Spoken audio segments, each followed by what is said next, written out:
Bonjour à tous, je suis très contente de vous retrouver dans cette vidéo que j'ai intitulée Du mental à l'intuition. J'aurais aussi pu l'appeler du contrôle au lâcher prise. Tout simplement cette bascule qui fait que on vit dans un état comme de tension permanente. On a l'impression que c'est nous qui contrôlons, qui faisons et du coup qui pouvons rater quelque chose, à cet état où vraiment on peut s'abandonner tout simplement à la vie qui prend toujours les commandes, et finalement à cet élan de vie qui a toujours été à l'intérieur de nous et qui nous a toujours guidés. Même si nous, notre ego, notre personnage, notre mental a eu l'impression que c'était lui qui pouvait contrôler, qui pouvait faire les choses, qui pouvait impulser les choses. Souvent quand on dit ça, ça tire un peu parce qu'on a vraiment l'impression que c'est nous.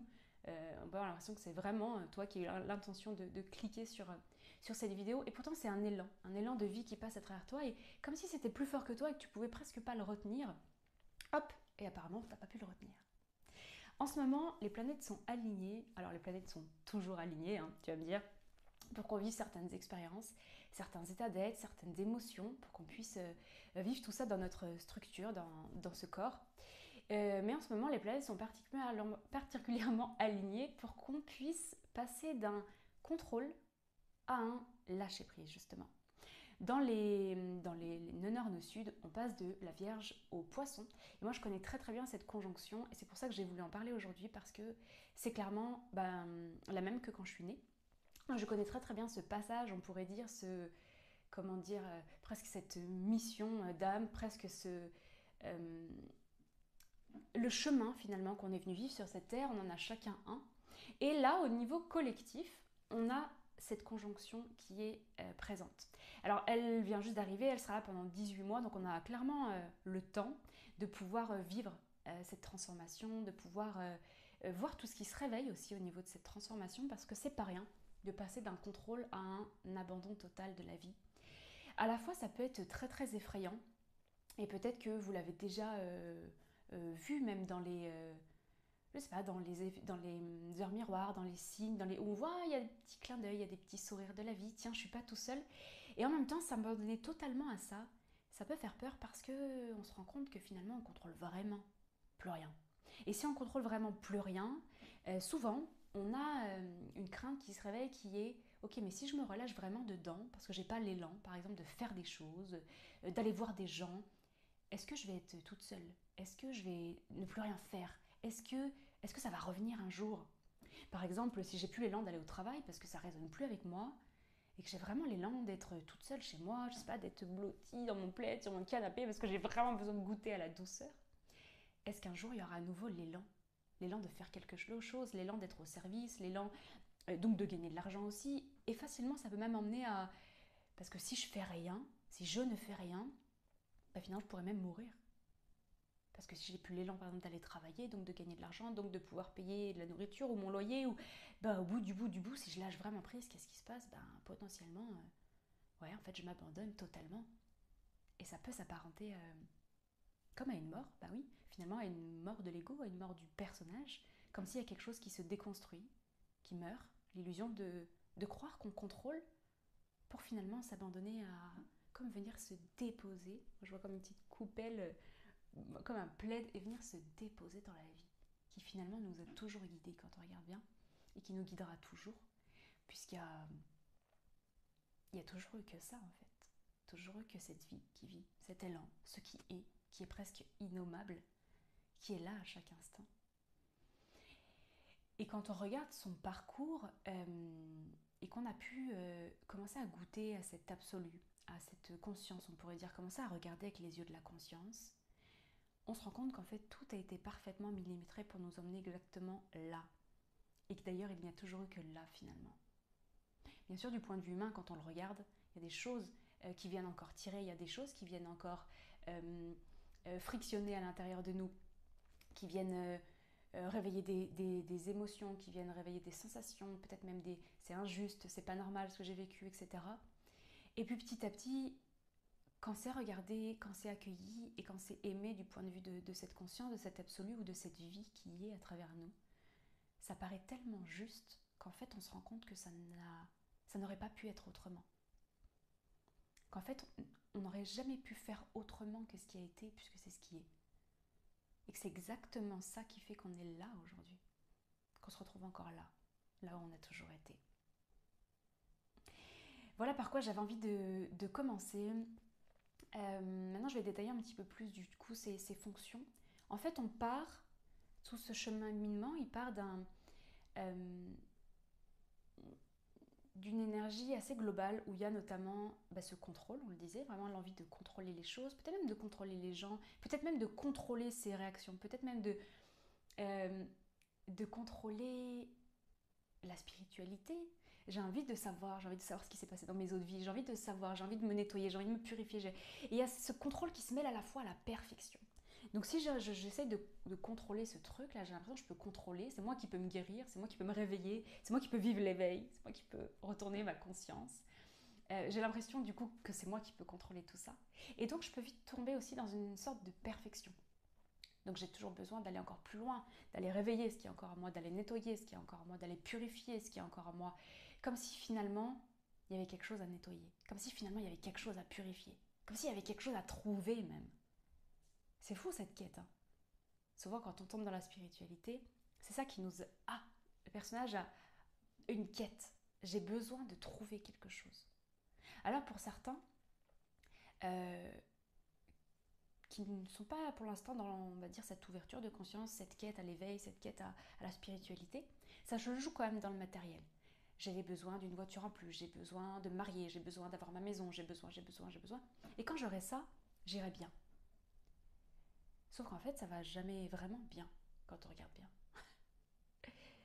Ça va jamais vraiment bien. Donc on court toujours après quelque chose. Et quand on est sur le chemin, on va dire, de la spiritualité, c'est la même chose. On court après plus de confiance, on court après plus d'éveil, on court après plus d'intuition ou de perception. Tiens, quand j'aurai ouvert ma médiumnité, wow, ça sera génial, c'est sûr. Et quand j'aurai fait telle formation, ça sera génial. Quand j'aurai vu tel thérapeute, ça sera génial. Quand j'aurai atteint l'éveil, ça sera génial. Et puis petit à petit, on se rend compte qu'en fait, non. Finalement, on cherche toujours un après, un autre moment où ce sera génial. Alors que quand on commence à regoûter au fait que, en fait, c'est déjà là, dans cette simplicité de l'instant, on se rend compte que ça pourra jamais être autrement que ce que c'est finalement. Parce que ce que c'est, ça ne bouge jamais.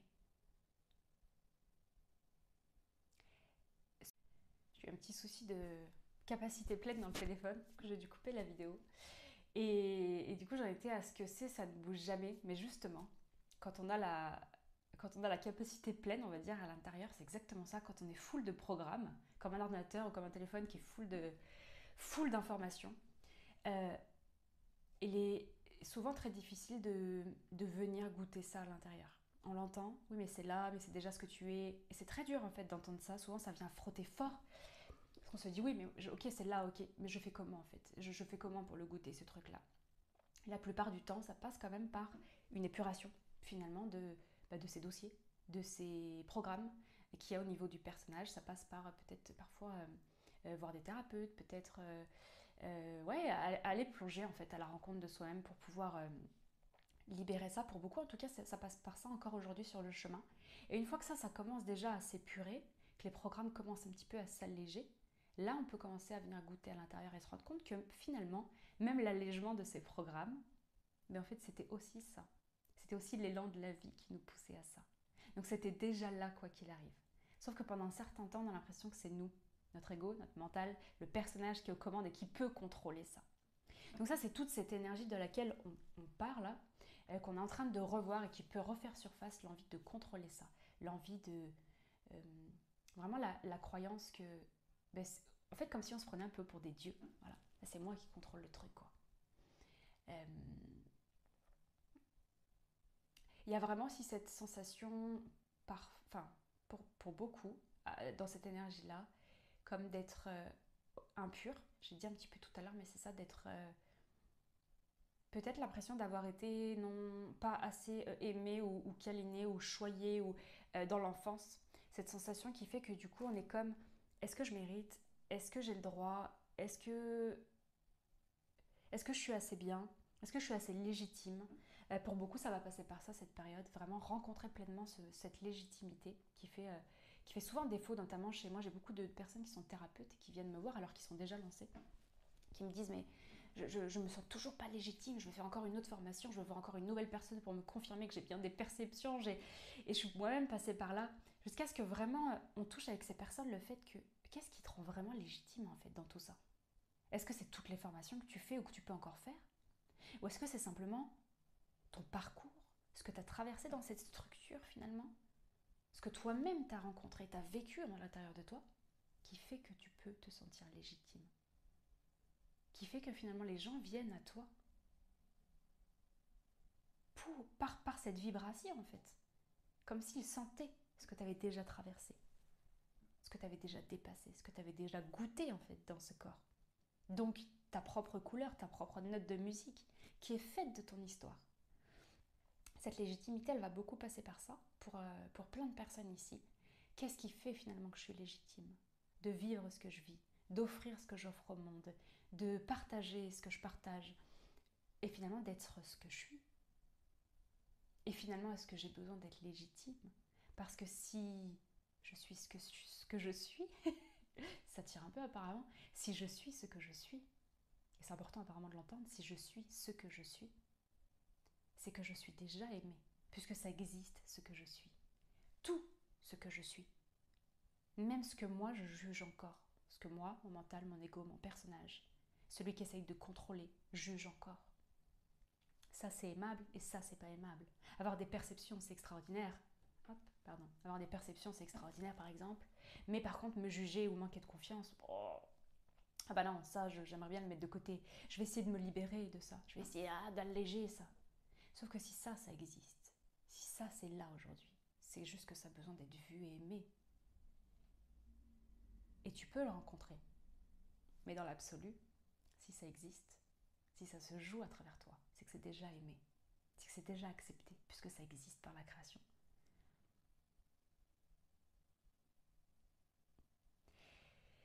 Et ce vers quoi on tend, c'est simplement, je le disais tout à l'heure, se laisser aller dans la vie, cet abandon dans la vie, cette façon de goûter à ses ressentis et à ses perceptions et à les suivre sans passer par le ça c'est compréhensible, ça c'est normal, ça c'est bien, ça c'est explicable, c'est ça, c'est explicable. Là on est vraiment en train de sortir de ça, c'est explicable. Oui, et si ça ne s'explique pas? Et si tout te dit d'aller là-bas, parce que ce serait bien, ce serait normal, ce serait rassurant, ce serait... Et peu importe, il y a l'argent, il y a la sécurité, il y a... Mais à l'intérieur, dans ton corps, ça fait... Ah, je sais pas pourquoi, mais non. Il n'y a pas la joie, ça ne s'ouvre pas.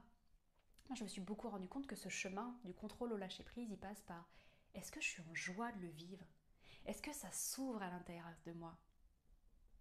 Et moi, c'était le cas pour ces vidéos. J'avais vraiment envie, je me disais mais ce serait bien de le refaire, de refaire des vidéos, de partager, j'avais plein de choses à partager, mais à chaque fois ça faisait ah non, ah ça s'ouvre pas, ah, ah bah non. Et mon personnage contrôlait, ah mais si, viens on y va, et non ça s'ouvre pas. Donc si ça se partage depuis cet espace-là, ça va être dans la résistance. Et toi c'est pareil. Si tu vas dans je sais pas, un travail, une relation, peu importe, voir des gens, ou et si tu te forces à faire quelque chose, ça part depuis un espace qui est tendu, qui est serré, qui est restreint. Donc les énergies sont contractées, tu vois. Alors que quand ça s'ouvre, que ça se relâche, les énergies elles s'expansent. Et c'est totalement différent. Ce qui s'offre depuis cet espace-là est totalement différent. Donc on va vraiment vers ça, vers ok, et si mes perceptions elles étaient acceptables? Et si les perceptions qui ne sont pas contrôlables étaient le chemin à suivre? Et si jamais c'est difficile de ressentir les perceptions, euh, ce qui vibre vraiment à l'intérieur, c'est tout simplement parce que comme pour beaucoup d'êtres humains, on a eu du mal à revenir là. Il est parfois difficile de revenir là, ou dans le corps, dans la structure, là où sont ressenties en fait toutes les sensations. Pourquoi? Parce que quand on a souffert, on a beaucoup de mal à revenir ici. Et souvent, on est coupé du coup de la douleur, mais on est aussi coupé du plaisir, donc du bonheur. Et même de juste, sans dire le mot bonheur, parce que finalement tout le monde cherche cette présence. cette sensation qui est assez difficilement nommable, qui est comme une paix, un relâchement, une douceur, quelque chose qui est difficilement explicable, qui ne demande plus de faire des grandes montagnes russes, des grands waouh, des grands waouh, oh, juste qui s'installe en fait dans une douceur infinie. Et ça demande juste d'être là, de revenir dans le corps. Ça peut se faire par plein de pratiques. Souvent, c'est en commençant à décristalliser des choses au niveau du corps que ça commence à recirculer. Et souvent, on n'a pas trop envie d'aller dans des pratiques qui sont challengeantes. Moi, ça m'est arrivé de le vivre pour moi et du coup de le proposer en retraite, de faire par exemple du checking, de faire de la respiration holotropique, voilà, d'avoir plein de pratiques comme ça où à chaque fois je me disais, oh, ça tire dans le corps quand même hein, de faire ces trucs-là, c'est un peu violent. Et finalement, c'est là que ça commence à lâcher, comme s'il y avait des gros nœuds qui étaient coincés, hop, cristallisés des énergies. Et à un moment donné, pouf, quelque chose qui lâche, il y a une émotion qui arrive, puis on se rend compte que finalement ça commence à redevenir plus fluide au niveau de l'énergie. Et plus c'est fluide, plus c'est facile de ressentir en fait. Quand ça circule, c'est facile de ressentir. Parce que petit à petit, ça coule de source. Donc l'invitation dans ces prochains mois, et elle est déjà là aujourd'hui, c'est vraiment de pouvoir te relier pleinement à ce corps. De pouvoir revenir, de prendre des moments pour être vraiment avec ce corps à l'écoute. Que ce soit avec des pratiques qui peuvent l'activer, mais surtout avec des pratiques de non-pratique, j'ai envie de te dire. C'est-à-dire juste venir t'asseoir avec ou t'allonger avec et ne rien faire. Et souvent, c'est ça le plus dur pour les êtres humains. C'est en fait, la seule chose que tu peux faire, c'est ne rien faire. Et laisser la vie faire les choses à travers toi. Peut-être qu'il y aura des pensées. Juste, elles sont bienvenues, elles aussi, elles sont déjà aimées. Simplement, tu peux peut-être ne pas t'accrocher à ces pensées et les laisser passer. Et vraiment revenir à chaque fois à ce qui est là. Tu peux t'aider avec ton souffle. Tu peux t'aider évidemment... tu peux t'aider avec ton souffle, tu peux t'aider avec des mantras. Mais simplement, laisser faire les choses. Essayer de ne rien faire. Juste de ne pas t'agripper à ce qui est là. S'il y a une émotion, à la vivre. Simplement. Et vraiment, mon deuxième conseil, c'est de suivre la joie. Qu'est-ce qui te met en joie? Qu'est-ce qui fait que tu sens que le corps s'ouvre? Tu vois qu'il y a de la légèreté. Juste de commencer à faire attention vraiment à ces ressentis-là.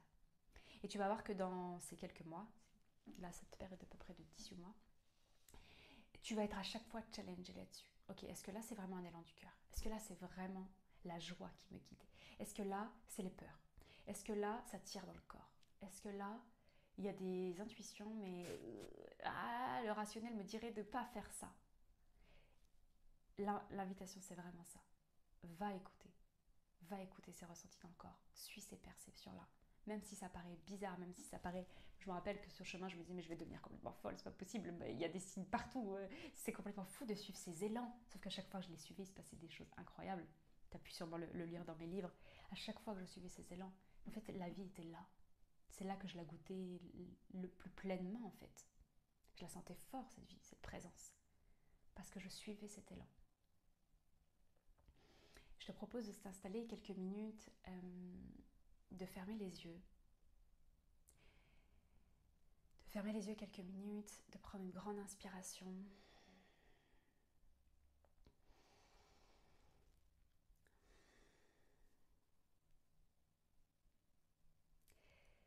Et oui, maintenant il est temps. Il est temps de sortir des jugements. Il est temps de sortir de tes carcans. De sortir de ces impressions de n'être pas assez. De ces impressions de pouvoir être rejeté, de pouvoir être humilié, de pouvoir être critiqué. Simplement parce que tu incarnerais qui tu es. Simplement parce que tu oserais être ce que tu es. Sans artifice et sans sacrifice. Sans paraître, simplement être. Être ce que tu es, c'est beaucoup plus facile qu'il n'y paraît. C'est simplement laisser aller la vie. Laisser aller la vie, laisser aller cet infini qui, petit à petit, commence à faire son nid dans une infinie douceur quand tu suis l'élan de ton cœur. Oui, la vie est là à chaque instant. Oui, la vie est là à chaque présent. Et c'est l'invitation qui t'est proposée celle de simplement y goûter, sans chercher à contrôler, sans chercher à te contracter, à te resserrer, pour paraître plus petit ou plus petite qu'il n'y paraît. Car il est temps maintenant de te montrer. Il est temps maintenant de te relâcher et de pleinement t'abandonner. Je t'ai toujours soutenu. Je t'ai toujours soutenu. Même quand tu n'y as cru, j'ai toujours été là à côté de toi, à te tenir la main sur le chemin. J'ai toujours été à tes côtés, car je suis simplement ce que tu es.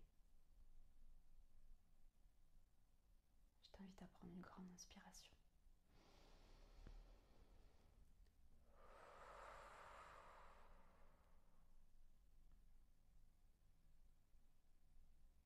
Merci beaucoup pour ton écoute. N'hésite pas à ajouter un commentaire si tu veux partager voilà, ce qui a résonné en toi dans cette vidéo. Ça me fera très plaisir de pouvoir le lire et de voir ce que ça a pu toucher à l'intérieur de toi, comme des petites graines qui étaient prêtes à germer. Je t'embrasse et je te dis à bientôt. Prends soin de toi.